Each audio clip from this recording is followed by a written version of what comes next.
درود بر شنوندگان عزیز رادیو فرهنگ گوتنبرگ. در ابتدای تیر ماه 1398 قرار داریم.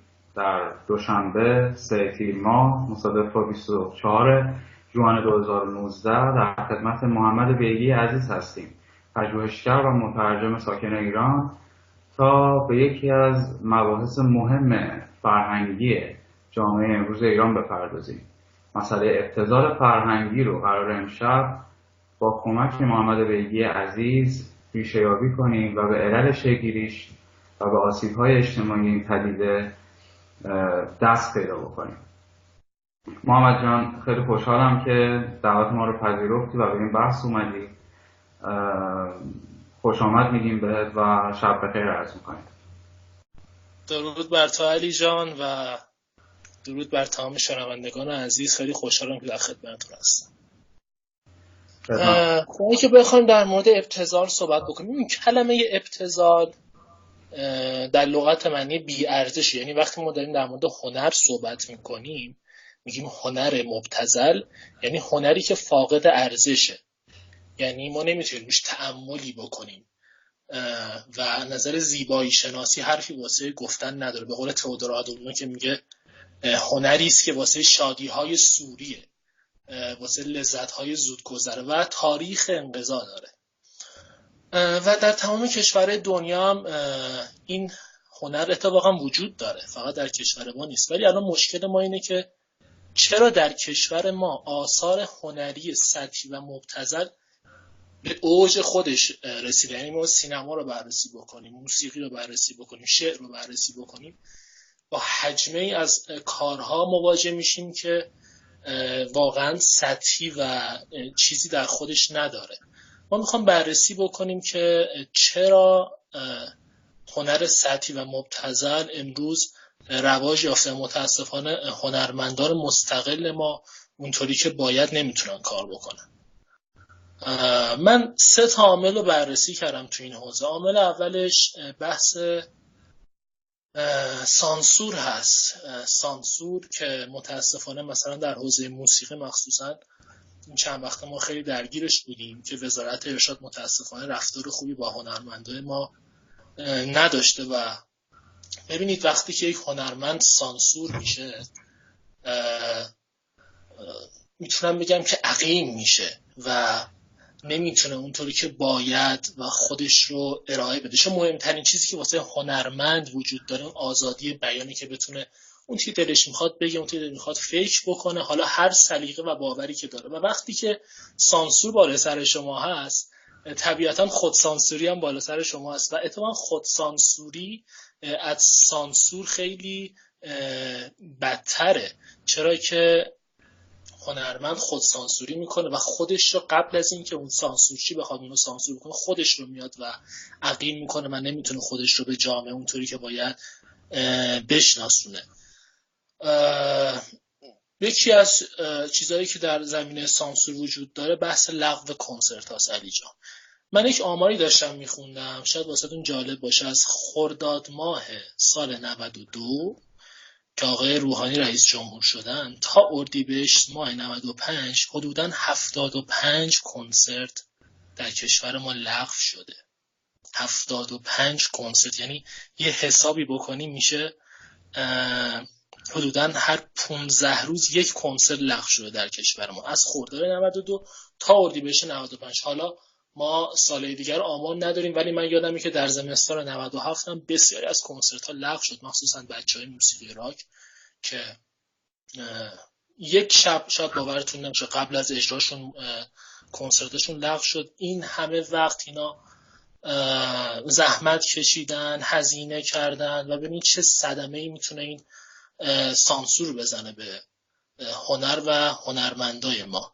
ریشه رو در واقع اولین علت ایجاد ابتذال فرهنگی رو مسئله سانسور میدونید با توجه به مطالعاتی که داشتین. شاید برای شنونده‌های ما جالب باشه بدونن که آقای بیگی فارغ التحصیل رشته کارشناسی ارشد پژوهش هنر هستن. چندینش هم مقاله و یادداشت در رابطه با مسائل موسیقایی و هنری در مجلات موسیقی ازشون منتشر شده. 2 کتاب دارن ایشون، کتاب باران به سرخی میگراید آثار گروه بلک ثابت رو ایشون ترجمه کردن و کتاب یک شنبه خونین آثار جان لنون رو در سال 97 به وسیله انتشارات فصل پنجم محمد بیگی عزیز به بازار ارائه داده و من از شما میخوام بپرسم به عنوان کسی که در بطن وضعیت هنری ایران دارین زندگی میکنین و هم در عرصه فرهنگی و ادبی و هم در عرصه موسیقی فعالیت دارین و رشته کارشناسیتون هم رشته موسیقی بوده و به عنوان آهنگساز هم فعالیت دارین در ایران، به جز مسئله سانسور آیا ما ریشه فرهنگی جامعه رو وقتی بررسی کنیم و وقتی به پیشینیان خودمون نگاه بکنیم آیا این بافت سطحی نگرانه جامعه رو نمیشه در فرهنگ چندین و چند ساله ایران جستجو کرد؟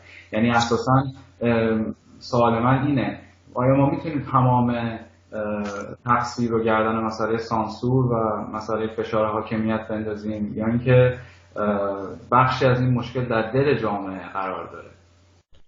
من همیشه وقتی با دوستام گپ میزنم در مورد این موضوع میگم که اتفاقا مردم ما مقصر نیستن. نلسون ماندلا جمله جالبی داره، میگه بزرگترین ارتشی که در دنیا وجود داره آموزش و پرورشه.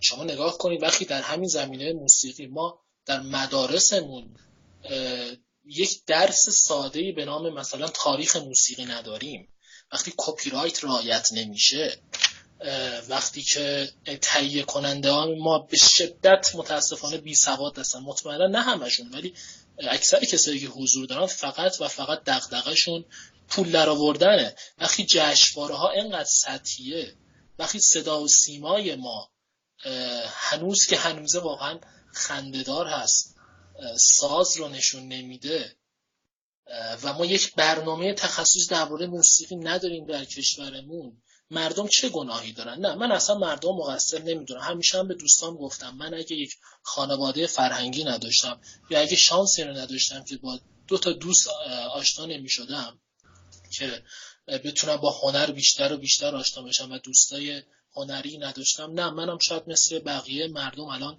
داشتم از هنر کالا پیروی میکردم. من مردم رو راستشو بخوایم اونقدر مقصر نمیدونم، اما فقط یک عامل وزارت ارشاد نیست. اگه اجازه بدید 2 تا عامل دیگه هم خدمتتون عرض بکنم.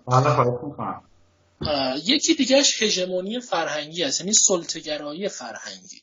نگاه بکنید ما درآمد عمده کشورمون از روی نفته و این نفت برای تک تک این 80 میلیون ایرانیه، اما متاسفانه این درآمد نفت فقط در حوزه فرهنگ فقط خدمتتون عرض میکنم به کسایی داده میشه که نگاهشون به سیستم نزدیکتره، تا واسهشون فیلم هایی، تا اون اگه بشه اسمشون رو هنرمند گذاشت، فیلم هایی بسازن که بعضی وقتا از نظر تاریخی تاریخ رو سانسور بکنه، تحریف بکنه. این بودجه فرهنگی کشور به بعضی از ناشران داده میشه که نگاهشون به سیستم نزدیکتره و این یه بخش مهمی هستش که متاسفانه کمتر در موردش صحبت شده، هژمونی فرهنگی. و بخش سوم بخش هنرکالا است. نگاه کنید ما در دنیای هنر یه چیزی داریم به نام خود هنر ژرف و تاثیرگذار که ویژگی‌های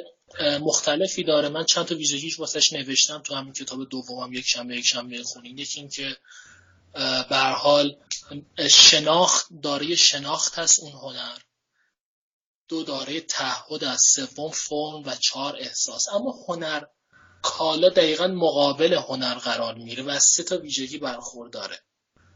یکی این که به صورت انبوه تولید میشه هنر کالا و به صورت انبوه مصرف میشه. دوم در فرم و اندیشه حرفی واسه گفتن نداره و در آخر کلیشه های فرهنگ حاکم رو تکرار میکنه. یعنی میخوام بهتون بگم که این هنرکالا مقابل دقیقاً هنر قرار میگیره و اتفاقا در تمام دنیا هنرکالا هم وجود داره. ما در آمریکایی که داریم جاستین بیبر هنرکالاه، کلی هم طرفدار داره، اما کنارش یه التون جان هم داریم، یه راجر واترز هم داریم، میتونن بیان کار بکنن و اون وقت مخاطبه که تصمیم میگیره از کدوم هنر پیروی بکنه. اما وقتی اینجا ما میگیم یکی از مشکلاتی که در کشور ما وجود داره هنرکالاه، وقتیه که اینها به صورت ریل گذاری شده این کار رو انجام میدن، یعنی هنرمند مستقل رو سانسور میکنن، بودجه رو میدن به به کسای دیگه و سرکوب میکنن و هنرکالا تولید میکنن. انقدر هنرکالا تولید میکنن تا اصلا همون 2 تا هنرمند دیگه هم در کشور ما وجود داره کاراشون دیده نشه. یعنی شما امروز میرید در سایت های موسیقی با حجم عظیمی از هنرکالا روبروید، آثار بسیار سطحی و اتفاقا به صورت ریل گذاری شده. پس مشکل ما این هستش که در کشور ما عدالتی وجود نداره، سانسور وجود داره و باعث میشه که متاسفانه وضع مملکت به این صورت برسه. من همیشه فکر میکردم که چرا مثلا ناصر تقوایی باید ممنوع کار باشه، چرا بهرام بیضایی باید در آمریکا باشه، چرا نمیتونه بهرام بیضایی در کشور ما فیلم بسازه، چرا پرویز صیاد، بهروز وثیقی در کشور ما نمیتونن کار بکنن. در ترانه خودت تو بهتر میدونی علی جان، چرا ایرج جنتی عطایی در کشور ما نیست؟ در شعر ما چرا اسماعیل خویی نمیتونه آثارشو کار بکنه و ممنوعه؟ و بسیاری از مثالهای دیگه. یعنی وقتی من اینجا بحث هنرکالا رو مطرح میکنم، من مشکلی ندارم با هنرمندی که میخواد هر مدل و هر سبکی با هر اندیشه کار بکن. انسان‌ها آزادن که با هر اندیشه، هر تفکر سیاسی، هر باور مذهبی و هر گویشی که دارن فعالیت بکنن. اما وقتی که اینها میان و هنرمندان مستقل ما رو سانسور میکنن و بودجه‌های فرهنگی رو فقط به خودشون میدن، اینجاست که ما باید به این قضیه بپردازیم و دوست دارم از بقیه هنرمندان که در چه داخل کشور چه خارج کشور هم زندگی میکنن واقعا سعی کنن صدای مردمشون باشن. هنرمند به واسطه مردمی که به شهرت میرسه، به پول میرسه، اگه برسه البته، خب توی کشورمون که خیلی سخته، ولی به واسطه مردم هستی به شهرتی میرسه و به حال کاراش ارزشی پیدا میکنه و این هنرمند باید بتونه صدای مردمش باشه و بتونه مسائل و مشکلات بیشتر بازی بکنه. خیلی صحبت کردم میدونم، ولی دوست داشتم سه تا مورد رو بگم. خیلی هم میشه در موردش صحبت کرد ولی خب حیف وقت محدوده. من بسیار مشتاقم و کاملا با لذت دارم گوش میدم. بذاریم برگردیم به مسئله تأثیرات گسترده‌ای که ابتذال فرهنگی بر جامعه ما میذاره.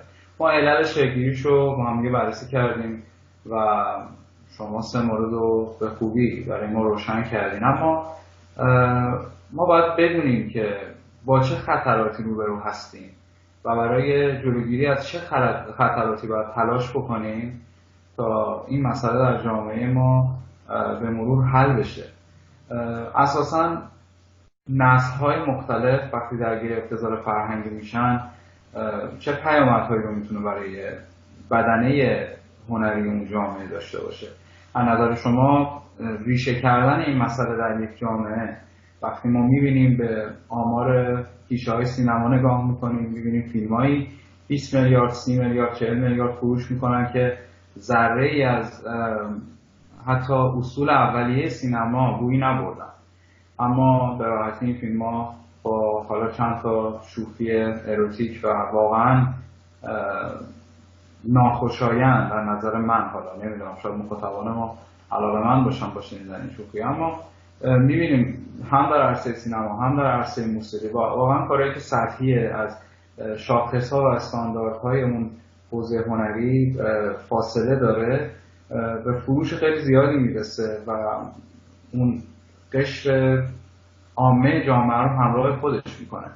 این به مرور وقتی در چند نسل ریشه بکنه، به نظر شما جامعه رو با چه خطراتی روبرو میکنه و ما به عنوان کسانی که ادعا میکنیم در مقابل این جریان قصد ایستادگی داریم، باید این خطرات رو قطعا درک بکنیم، چون وقتی ندونیم با چه مسئله‌ای و با چه پدیده‌ای روبرو هستیم، تلاشمون و زحمتمون متناسب با اون هدف نیست.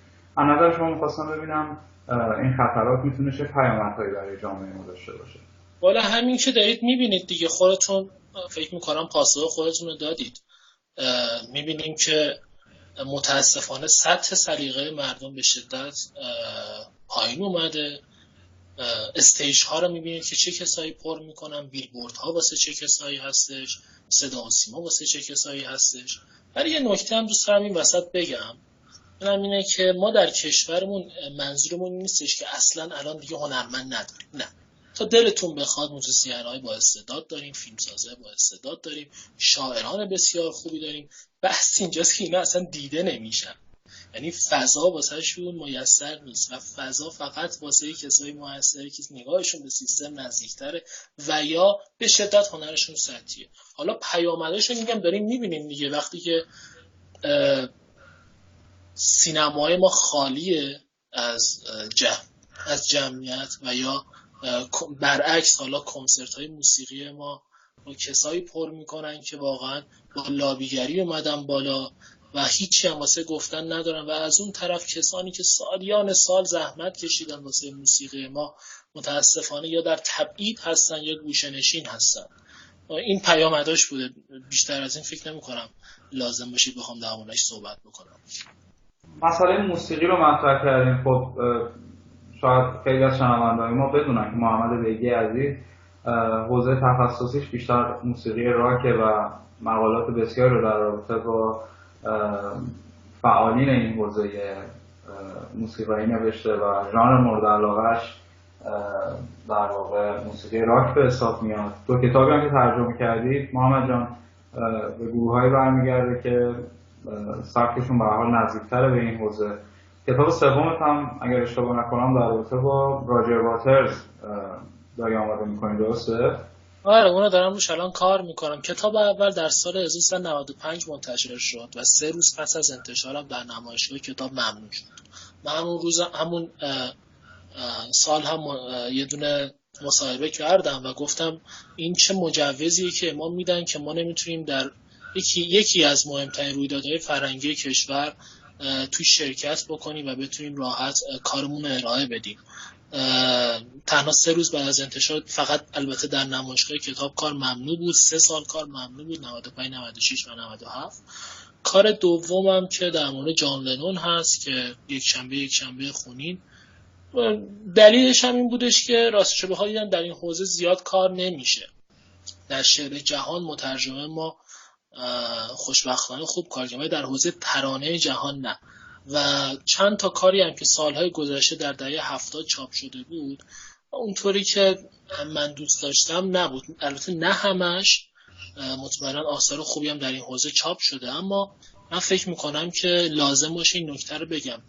اگه شما میخواید ترانه جهان ترجمه بکنید چند تا ویژگی داشته باشید. یکی اینکه خب به هر حال طبیعی که زبان بدونید، دوم اینکه جامعه شناسی اون موضوع رو خوب بدونید. شما اگه مثلا ورزشکار هستید خوبه که برید ترجمه بکنید در حوزه مثلا ورزش. اگر فیلسوف هستید ترجمه کنید در حوزه فلسفه. اما متاسفانه خیلی از کسایی که در این سالها ترجمه کردن اصلا چیزی از موسیقی راک نمیدونستن و به واسطه اینکه زبان میدونن اومدن و ترجمه کردن. پس شما باید جامعه شناسی اون کارم بدونید، موسیقی مخصوصا موسیقی راک رو. و سومی که زبان شعر بدونید. باز هم بسیار از کسانی که ترجمه کردن فقط به موسیقی علاقه، برعکس فقط به موسیقی علاقه من بودن و فقط موسیقی میدونستن و شما وقتی کارها رو میخونید فکر اون زبان شعر رو توی کارها نمیدونید. حالا من نمیگم شاعر هستم ولی خوشبختانه با شعر بزرگ شدم و حتما باید این 3 تا ویژگی کارتون داشته باشه که بتونه قابل تحمل باشه.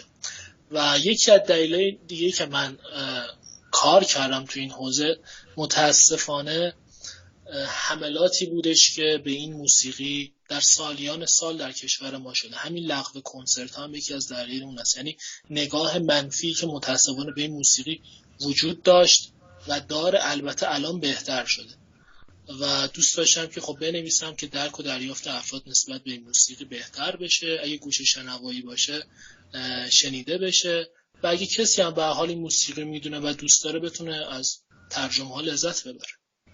در رابطه با این مسئله می‌خواستم ازتون بپرسم، یعنی در ادامه بحث ابتذال فرهنگی می‌خواستم ازتون بپرسم با توجه به اینکه حوزه تخصصی شما ژانر موسیقی راک به حساب میاد.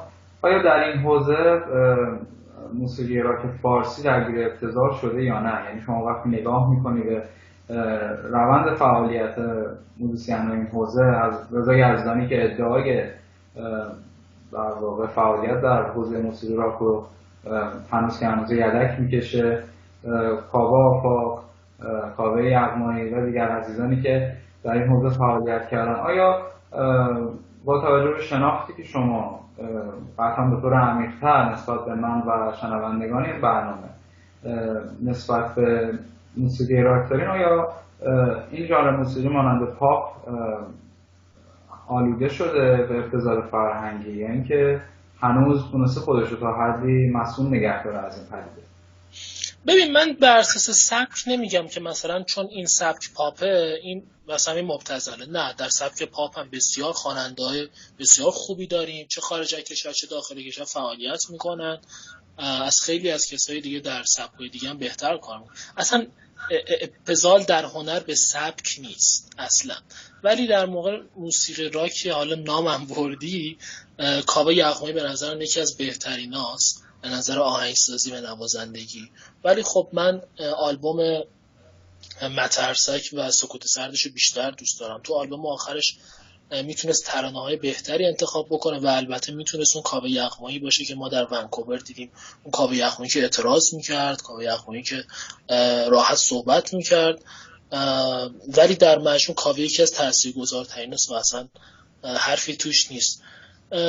در مورد یه دوست دارم اتفاقا حالا که نام بردی اشاره بکنم، متاسفانه بعضی از هنرمندای ما اونطوری که باید ظرفیت ندارن. واسه مثال من یادم کنسرت 2-3 سال پیش آقای کاوه آفاق، ایشون یکی از تماشاگرها بهش گفتن شما جان لنون ایران هستی و ایشون گفتن که جان لنون بند پوتین منم نیست. آره اینجا واقعا من چی بگه، بخنده بگیری. من خیلی اون موقع عصبی شدم چون که جان لنون یکی از تاثیرگذارترین هاست، راجر واترز نمیدونم بسیار، خود حتی لنون که از الویس پریسلی بسیار تاثیر گرفته، بعدا الویس اومد و به جان لنون گفت تو هم حتی رو من تاثیر گذاشتی. خیلی خیلی از بزرگان دیگه از حتی موسیقی متال از جان لنون بهره برده، حداقل در لیریک، در ترانه. از بلک سابت و موتورهید و آیرون میدن بگیریم بریم جلوتر. متاسفانه بعضی وقتا اون ظرفیت وجود نه. فقط ابتذال در اثر هنری نیست، در اون حرفی که طرف میزنه و حرفی که اون واکنشی که نشون میده وجود داره. و حالا شما باید ببینید که جان لنون بند پوتین آقای آفاق هستن یا نه. بهتر بعد خودمون دیگه تصمیم بگیریم و نظر بدیم. ولی کسایی هم هستن که در این حوزه بسیار خوب کار میکنن، ما فقط منفی نگیم. من به شدت آلبوم آقای فرشاد رمضانی دوست دارم، گروهی تحت عنوان دگردیس با آلبوم شیداری درون 1 و 2 که این کار فکر میکنم 8 یا 9 سال تو وزارت ارشاد بود و آخر سر اومد بیرون با اشعاری از سهراب سپهری، فروغ فرخزاد، یغما گلرویی. آثار بسیار خوبیه. ولی خب اونطوری که باید من توقع داشتم مورد استقبال قرار نگرفت و متاسفانه همین زمستان سال گذشتم 1 شب مونده به اجرای کنسرت ایشون، کنسرتشون لغو شد. در موسیقی اینسترومنتال هم بچهای موسیقی متال خیلی خوب دارن کار میکنن. یه گروهی هست اونم بارامانت، گروهی که چند وقتی آلبومش میاد بیرون و من شخصا بسیار کاراشون رو دوست دارم. اینطوری نیست که فقط سازا گذاشته باشن کنار هم و ساز بزنن، نه، واقعا حرف واسه گفتن دارن و اندیشه توی کاراشون هست. والا بعد کار بیاد بیرون یه نقدی روش بنویسن و بهتر بتونیم تحلیلش بکنیم. دوست دارم یه نکته دیگه هم اینجا بگم که من فراموش کردم در مورد سانسور و این ظلم بزرگی که به بانوان شده.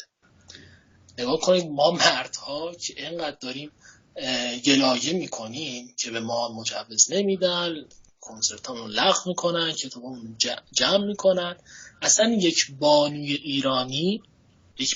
ایرانی که خواننده هست نمیتونه به این موضوع حتی فکر بکنه. یعنی شما نیمی از جامعه رو نادیده گرفتی. به صورت رسمی اصلا نمیتونن اینا اجرا بکنن. من حتی چقدر نوازنده‌های ما خیلی از نوازنده‌هامون روی تو خیلی از شهرها اجازه استیج ندارن. تو دانشگاه‌های ما تا جایی که من میدونم خانم‌ها اجازه نوازندگی روی صحنه‌های دانشگاهی رو ندارن و در واقع درست می‌فرمایید اصلا یه نیمی از جامعه ما در واقع درگیر این مسئله شده و اصلا وسط قبل از کنسرت یا در وسط کنسرت به خانم نوازنده میگن پاشو برو بیرون و شما نباید اجرا بکنی.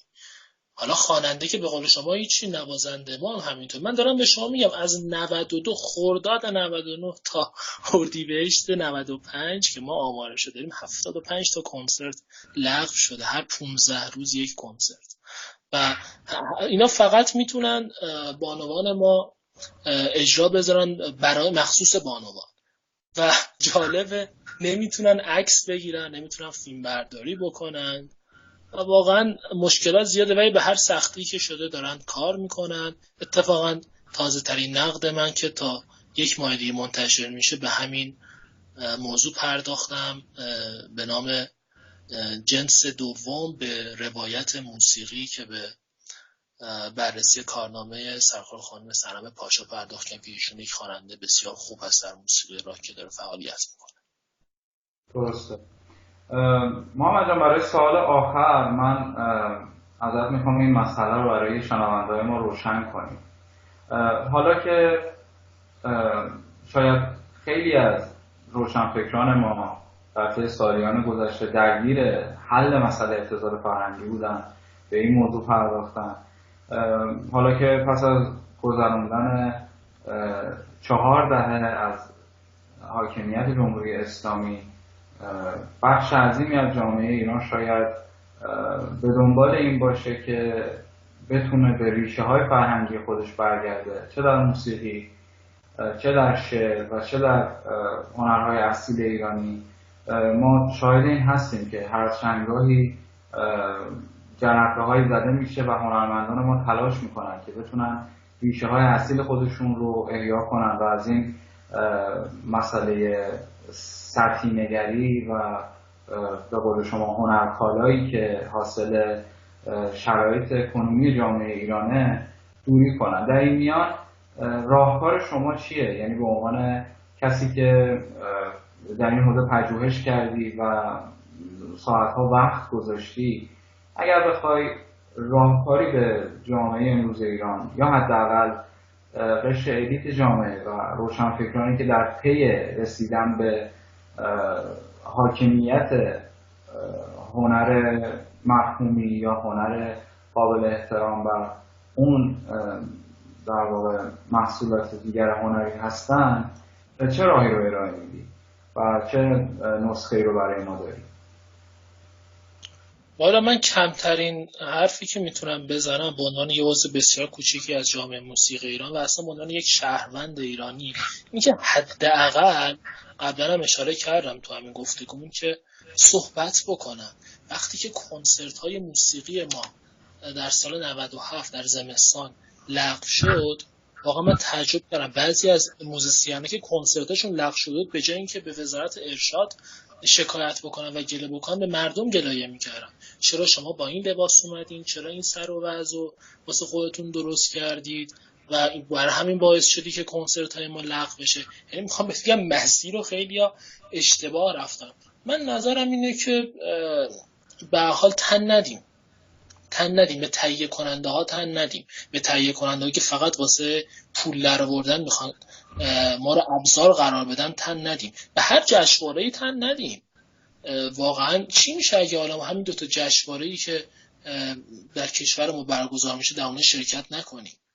این جشنواره‌ها فقط یه موسیقیای خاص، فقط یه داورای خاص و به نظر من تن ندادن خیلی مهمه. اما اگه بخوایم مشکل رو حل بکنیم که مشکل ریشه‌ای تر از این حرف هست، باید تغییرات اساسی خب در جامعه ایجاد بشه تا بتونیم کار بکنیم. و همیشه یادتون باشه مردم هستن که فیلتر هستن، مردم باید فیلتر باشن، نه نهادی به نام وزارت ارشاد. هیچ کس حق نداره یک نگاهی از بالا به پایین به هنر ما داشته باشه. این نگاه ضد هنره ضد هنرمند، ضد مردمه. سپاس از شما و سپاس از شنوندگان عزیز رادیو فرهنگ گوسنده که تا این لحظه ما رو همراهی کردن.